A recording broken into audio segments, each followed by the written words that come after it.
സുഹൃത്തുക്കളെ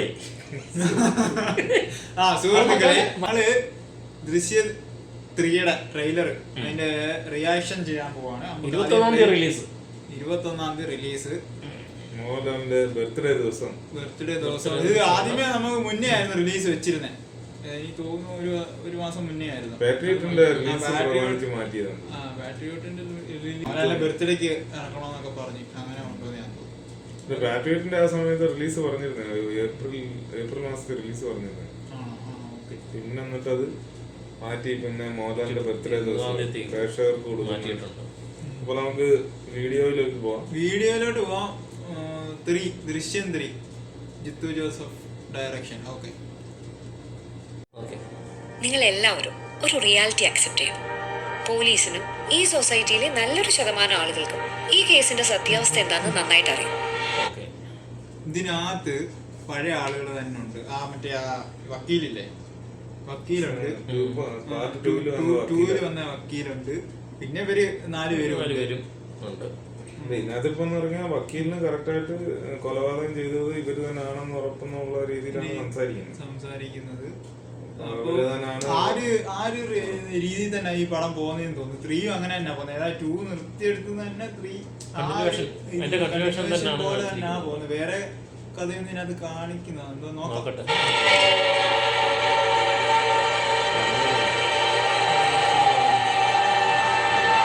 ഇയാളാണൊരു കില്ലാടിയാ.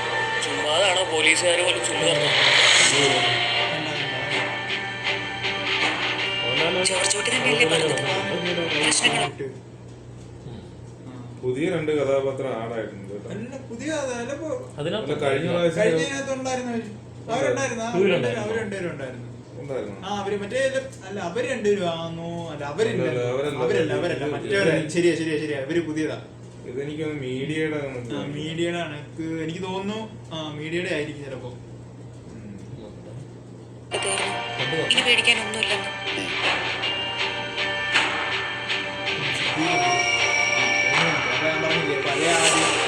പോലീസിന്റെ രീതികൾ മുൻകൂട്ടി കണ്ട് കളിക്കുന്ന ഒരാളാണല്ലോ. അപ്പോ ഗണേഷ് ഉണ്ട്. ഏത് ഗണേഷ്? മന്ത്രി ഗണേഷ് കുമാർ.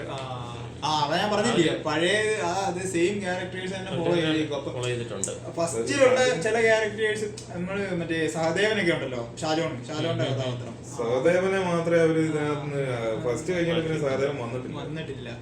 അതാ ഞാൻ പറഞ്ഞ പഴയ, അതായത് 2 ഫോളോ ചെയ്തുകൊണ്ട് തന്നെ ഈ കഥ പോകുന്നത്. അല്ല, സഹദേവൻ കട്ടായി പോയി. അതിന് പകരം മുരളി ഗോപി വന്നു.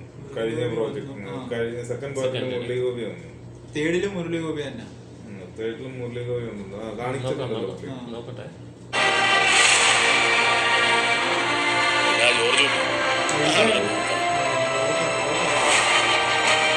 ഇവനുണ്ടല്ലോ, ഇവന് മറ്റേ സെക്കൻഡിനകത്തുണ്ടായിരുന്നു. അതാ ഞാൻ പറഞ്ഞത്. ഫസ്റ്റിനകത്തുനിന്ന് സഹദേവൻ പോയെങ്കിലും സെക്കൻഡിൽ വന്ന മുരളി ഗോപി കൊണ്ടുവന്ന പോലീസ് ഓഫീസേഴ്സ്. അതിലൊരു പോലീസ് ഓഫീസർ മറ്റേ പെണ്ണു ഇപ്പൊ ഇലക്ഷനിൽ കാണുന്നത്. അവരെ അതിനകത്ത് കാണിക്കുന്നില്ല. അപ്പൊ അവര് ചിലപ്പോ കാണത്തില്ലായിരിക്കും.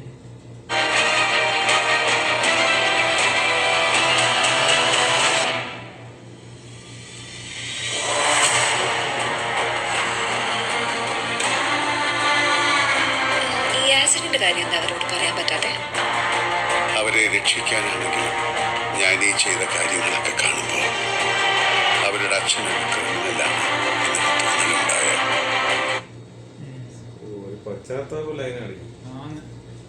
ആൾറെഡി നമ്മുടെ ജിത്തു ജോസഫ് ഇന്റർവ്യൂ പറഞ്ഞിട്ടുണ്ടായിരുന്നു. ഇൻവെസ്റ്റിഗേഷൻ വലുതായിട്ട് കാണത്തില്ല, ട്വിസ്റ്റുകളൊന്നും കാണത്തില്ല. അതായത് അയാൾ പശ്ചാത്തപിക്കുന്ന ഒരു സെന്റിമെന്റ് സാധനമാണ് പറഞ്ഞത്. പക്ഷേ ജിത്തു ജോസഫ് ആണ് പറഞ്ഞത്. അത് ട്രെയിലറിനകത്ത് അങ്ങനെ കൊണ്ടുവന്നിട്ട് സിനിമയിൽ സാധനം ഇടാനുള്ള പരിപാടി ആയിരിക്കും. നമുക്ക് പുള്ളിക്കാരൻ പര്യവസാനമാണോ?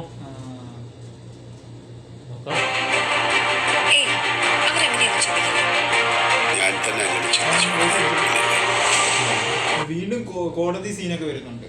അപ്പൊ വീണ്ടും ഈ കേസ് വീണ്ടും അത് കുത്തിപ്പൊക്ക് അല്ല, അതിന്റെ ഒരു ഫോളോ അപ്പ് ആയിട്ട് വരുന്നുണ്ട്. അത് വീണ്ടും കോടതി വരുന്നുണ്ടെന്ന് മറ്റേ കോടതി സീൻ കണ്ടില്ലേ? എനിക്ക് തോന്നുന്നു ഇതിനകത്ത് പോലീസുകാര് വീണ്ടും മീഡിയ എടുത്ത് പൊക്കുന്ന ഒരു ഇതാണെന്ന് എനിക്ക് തോന്നുന്നത്. ഇപ്പൊ ഒരു സാധനം ഉണ്ടല്ലോ, ട്രെൻഡ് മീഡിയ വിചാരണ, ആ സാധനം ഇതിനകത്ത് ഉണ്ടെന്ന് തോന്നുന്നു. അതായിരിക്കും ചിലപ്പോ. കാണുന്നുണ്ട്. ശരി. അതല്ല നമ്മുടെ പ്രസക്തി. മീഡിയ ഇൻവെസ്റ്റിഗേഷനിലൂടെ ജീവൻ വെച്ച് തെളിയിക്കപ്പെട്ട എന്തോരം കേസുകളുണ്ട് സർ. അവരാരാണെന്ന് മനസ്സിലാക്കാൻ എന്തെങ്കിലും സൂചന തരാൻ നിങ്ങൾ പറഞ്ഞ കറക്റ്റ് അത് തന്നെ. മീഡിയ വെച്ചിട്ടുള്ള ഇൻവെസ്റ്റിഗേഷനാ. മീഡിയ പോലീസ് സപ്പോർട്ടോടുകൂടി മീഡിയ വെച്ച് ഇത് കുത്തിപ്പൊക്കി രണ്ടാമത് കൊണ്ടുവരുവാണ് ഈ സാധനം. ക്ലോസ് ചെയ്ത സാധനത്തിന് വീണ്ടും ഇത് കുത്തിപ്പൊക്കി വീണ്ടും കൺക്ലൂഷനിൽ എത്തിക്കാനുള്ള കളിയാന്ന് തോന്നുന്നു. പോലീസുകാരുടെ ഒരു ഗെയിം അതാണെന്നാണ് തോന്നുന്നത്.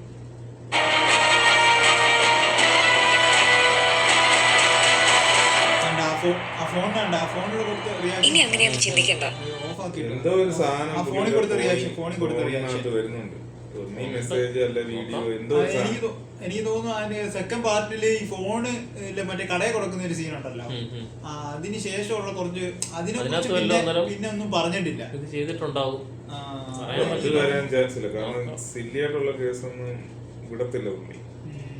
ഇത് അതായിരിക്കത്തില്ല. ഇത് എന്തോ പുള്ളി എടുത്തത് എവിടെങ്കിലും നീ വീഡിയോസ് ആയിരിക്കാം, അല്ലെങ്കിൽ ടെക്നിക്കലി എന്തോ ഒരു സാധനം അതായിരിക്കാം ചിലപ്പോ.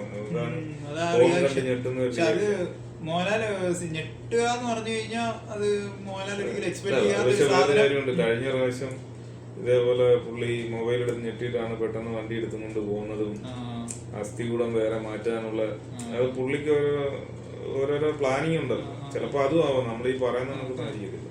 എല്ലാം കഴിഞ്ഞില്ലേ? കഴിഞ്ഞോ? അപ്പൊ ഇതില് കുറച്ചും കൂടെ മോഹൻലാല് പേടിക്കുന്നുണ്ട്, ഭയമുണ്ട്. മറ്റേ ടീച്ചർ വന്നപ്പോഴും അതിനകത്തും പുള്ളി പശ്ചാത്തപിക്കുന്നതിന്റെ, അതായത് എത്രക്കാണെന്ന് പറഞ്ഞാൽ പുള്ളിനകത്ത് പറയുന്നുണ്ട് മക്കള് ഞാനൊരു നാളെ ഒരു കാലത്ത് ഇവരെ സംരക്ഷിക്കാൻ വേണ്ടി ചെയ്താണെങ്കിൽ ഒരു ക്രിമിനലായിട്ട് കാണുന്നുള്ള പശ്ചാത്താപം പുള്ളിയുടെ ഉള്ളിൽ കാണിക്കുന്നുണ്ട്. എന്തായാലും എന്തൊക്കെയാന്ന് പറഞ്ഞാലും ഞാൻ ലിസ്റ്റും കാര്യങ്ങളൊക്കെ എന്താണെങ്കിലും കാണും. അതോടൊപ്പം കണ്ടിട്ട് അഭിപ്രായം പറയാം. 21 ട്രെയിലർ കട്ട് കൊള്ളാം. പക്ഷെ എല്ലാ ഈ ഹിഡൻ ആയിട്ടുള്ള സാധനങ്ങളാണ് അവർ കാണിച്ചേക്കുന്നത്. അല്ലാതെ നമുക്കൊരു വിട്ടു തരുന്ന ഒരു കേസ് ഇതിനകത്തും കാണിക്കുന്നുണ്ട്. ഇനി 21-ാം തീയതി നമുക്ക് തിയേറ്റർ കാണാമല്ലോ. കണ്ടിട്ട് അഭിപ്രായം പറയാം. എന്തായാലും ഫോളോ അപ്പ് ചെയ്ത് തന്നെ പോകുന്ന കഥയാണ്. അതിനകത്ത് ഈ പറഞ്ഞ മീഡിയ ഇൻവെസ്റ്റിഗേഷൻ പടം വന്നപ്പോ ദൃശ്യം ഫസ്റ്റ് കണ്ടപ്പോ ഒരിക്കലും എനിക്ക് സെക്കൻഡ് പാർട്ട് വരുമെന്ന് പ്രതീക്ഷിച്ചില്ല. അവിടെ സെക്കൻഡ് പാർട്ട് കൊണ്ടുവന്നു. അതും കൺവിൻസ് ആക്കി എല്ലാരും അത് അക്സെപ്റ്റ് ചെയ്യുന്ന രീതിയിൽ തന്നെ എടുത്തു. അപ്പൊ തേർഡ് പുള്ളി കൊണ്ടുവരും എന്ന് നമ്മൾ പ്രതീക്ഷിക്കുന്നു. പിന്നെ പറയാൻ പറ്റത്തില്ല എങ്ങനെയൊക്കെയാണ്. എന്തുവരെ നമുക്ക് നോക്കാം. അപ്പൊ ആൾ ദി ബെസ്റ്റ് എല്ലാവർക്കും. നമുക്ക് 21-ാം തീയതി കണ്ടിട്ട് നമ്മൾ അഭിപ്രായം